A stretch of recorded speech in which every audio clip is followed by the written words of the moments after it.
Hello to the pessimistic, optimistic, and everyone in between. My name is Connor Philippe, and welcome back to the Minnesotan Sports Podcast. First of all, I'd like to apologize for missing the uploads of the recap of last week and also the preview of this week for the whole league. Usually, if you're new here, I do that every single week. I'll recap the last week, I'll make a full predictions, picking every team that I think will win this week. And I didn't do that this week. I've just been so insanely busy. And that's also why this video is coming to you on Saturday. You know, that this video won't even be out for 24 hours before the game will start. So I apologize for that. I usually upload this video on Friday. So it's been a crazy week, and I hope you understand that. But with no further ado, let's just get into this video. The Vikings and the Chargers, noon at US Bank Stadium. These two teams, 0-2 is a hole you can dig out of. 0-3 is a very difficult hole to dig out of. That being said, I do think this is an even more important game for the Chargers than it is for the Vikings. If the Vikings go 0-3, I think that, you will most likely end up 1-4, and that's going to be tough, but we have some winnable games in that middle stretch of our season. We would have to really come up clutch and win twice against the Lions near the end of the season to do anything and make the playoffs. But I think that there's an avenue for us, at least, where we can get to that point. If the Chargers go 0-3, I don't think there's any chance for them, because not only are they in a division where I hate that I predicted them to win the division at this point, but I don't know, still could happen. But they are in a division where, they're probably going to have to go at least 11-5, if not 12-4, to even win that division. Starting 0-3 would make it almost impossible to do that. But also, this AFC wildcard race is going to be so stacked. Yes, the Jets are no longer a factor in it because of the Aaron Rodgers injury, but there's so many good teams. I mean, the Dolphins or the Bills will be fighting for one of those spots. Like, that's just nuts. And then the Bengals are going to come back from their 0-2 start. We know that. So it'll be either the Bengals or the Ravens. I mean, the Chargers are going to have a really tough time squeezing into that spot if they don't win this game. But at the end of it, this really could define both of these two teams' seasons. Whoever loses this is in a seriously bad place. Going into this game, the Vikings made some recent moves. They signed Dalton Risner, and they signed Cam Akers. So those two players, I don't see Akers being a huge factor in this game. I think that he might be kind of the short down back alongside Gaskins. But also I think that he is going to be thrown in to see how well he does as opposed to Madison, because their offensive line has been so bad with run blocking. But also, I think they're trying to see how much of this is an issue with Madison not running the ball well and how much of it is the offensive line not blocking well. Because we know the offensive line is a factor, but I think they just want to throw another running back in there and compare to Madison to see how that works out. But Reisner should be a big impact in our offensive line. We'll see if he starts this week, because, yes, he has had so few reps with our practice, not practice squad, but in practice. And it's going to be difficult for him to play the very first week. I think people were seeing O'Connell saying, oh, maybe he won't play, and taking that as like O'Connell not wanting to play him, which is not the case. It's the fact that when you don't play the first 2 weeks of the season, you didn't even participate in any team's training camp, he's going to be rusty.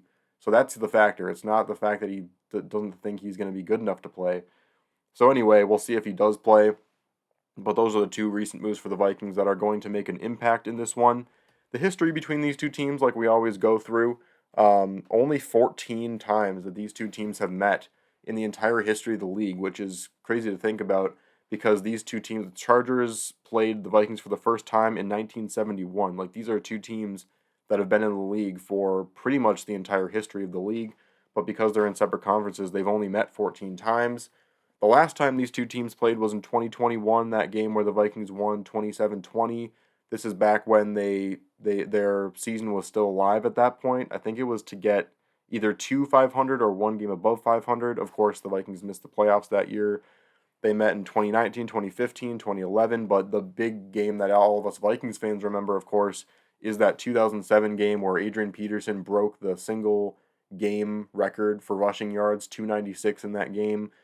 So a lot of good history versus the Chargers. We are 8-6 all time against them. Going into injuries here before we break down the matchup, for the Chargers, we have a few injuries. Henley is questionable. Chris Rump the third is questionable. Joey Bosa is the big one that's still questionable though.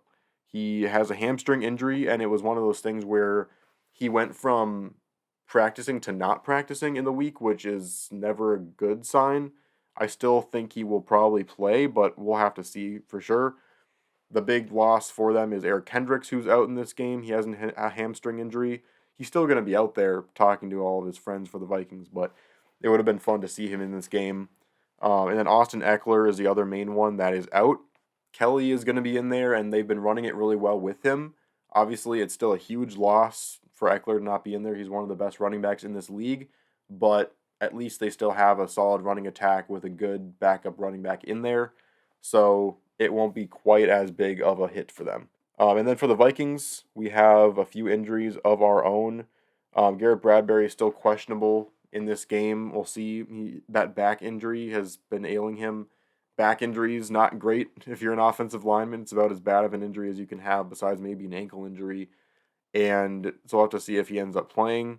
Marcus Davenport is out once again. He has not played yet. We all know about his injury history, and that seems to be still the same. Oli Udoh is on the injured reserve officially as of a few days ago. Those are the main ones. Let's get into now the keys to the game. The first one is, can the Vikings stop the run? This was a big factor against the Eagles. Once the Eagles realized that they could impose their will rushing the ball against the Vikings D, the Vikings didn't have a leg to stand on. They stayed in the game for a surprisingly long amount of time, but it was eventually that Eagles rushing attack that was able to run the clock down in the fourth quarter. And on the other side of it, the Chargers' running game has also just been really good. For any defensive line, it would be tough to stop these guys. So can the Vikings at least slow them down enough where you're forcing Herbert to throw the ball? Because whether it was Eckler or Kelly in, like they lit up the Dolphins defense. They had a little rougher of a time against the Titans, but that defensive line is no joke. So can this Vikings D line that's been struggling at least slow the Chargers down enough? O line versus the Chargers D line, and this is always going to be a factor. Khalil Mack is the main factor on that line, but I mean this whole line is stacked. And then the offensive line, we know the struggles that they've had. I have more confidence that we can take care of Joey Bosa a little bit better, which, I am kind of scared saying that because if he plays, he is going to be a force in this game. Don't get me wrong, but I'm less concerned for Kirk's safety when it comes to Joey because we have O'Neal and Darisaw on the sides.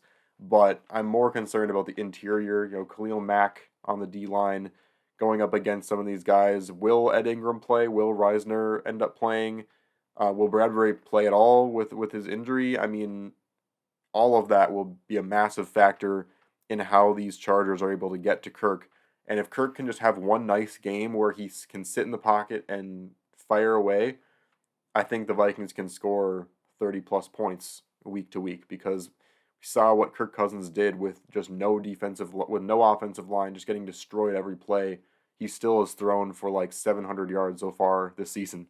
Next up, we have what version of Justin Herbert will we see in this game? I mean, I feel like I still think he is a fringe elite quarterback. Like, I think he's just on the edge looking in to that elite category of quarterback. And if he can put together a good season throughout this stretch and lead an 0-2 Chargers team to the playoffs this year, I think he can try and vault into that elite quarterback space. But week one against the Dolphins, the Chargers just ran the ball the whole game. Like, Herbert only threw for like 160 yards or something like that. And I'm not saying that was his fault because it was just the way the game was going. But then once he actually needed to throw, he kind of laid an egg against the Dolphins defense on that last drive of the game where they had an opportunity to win. And then the whole offense struggled against the Titans last week.